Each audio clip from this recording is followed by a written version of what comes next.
ئەزانی ئێمە ئەگەر هەر چوار پارچەی کوردستان ئەگە سێریکەی چوزانم پارچەیەکە لە بەهەشت بێ جژن لێ پیرۆز بێ ئەم جژنە چۆن بوو بەلاتەوە سڵاو لە خۆتان جەژن لە خۆتان و لە هەموو موسڵمانانی جیهان و لە کورد بە تایبەتی لە هەر چوار پارچەی کوردستان پیرۆزەکەم. چۆن بوو ئەم جژنە بەلاتەوە؟ وڵاهی باش بوو.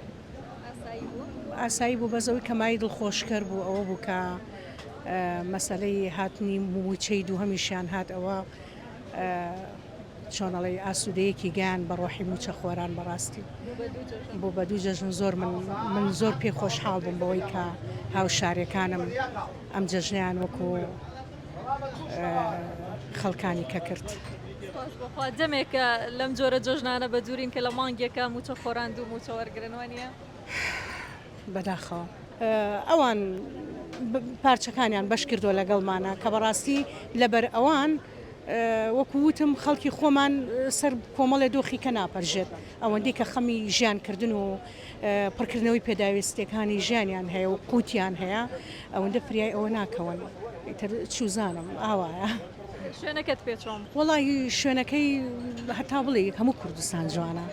ئەزانی ئێمە ئەگەر هەر چوار پارچەی کوردستان ئەگە سێریکەی چوزانم پارچەیەکە لە بەهەشت لە جوگرافیاکەی لە ئاو هەواکەی لە خاک و شاخ و هەموو شوێنەکانی هەتا بڵێ جوانە بەڵام ئەوەی دیسان ئەبێتە مای نیگەرانی بۆ خەڵکی ئەم شار و بۆ کورد بەکشتی ئەو بێخزمەتیە کە پەراوێز خراوە.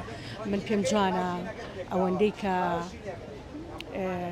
سەرکردەکانمان بەرپرسەکانمان ئەوەندەی بیر لەواکەنەوە کە عیمارە بەرزکەنەوانێ و ئەوەندەی بیر لەواکەنەوانێ کە لە پێناو خزمەتی خۆیانە کۆمەڵەیە بەرژەوەندی مادی ئەوەندە بیر لەوە بکەنەوانێ کە ئەم شوێنانە تۆزێ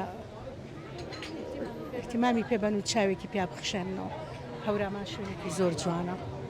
لە سلێمانیەوە هاتوونەوە نیە لەگەڵ مناڵەکانە؟ لەگەڵ مناڵەکانە باڵێ بە خێزانی هاتوین لەبەرەوەی کاتی دوای ئیمتیحانات تەواو بۆ ئەمانە هاتین شوێ بین.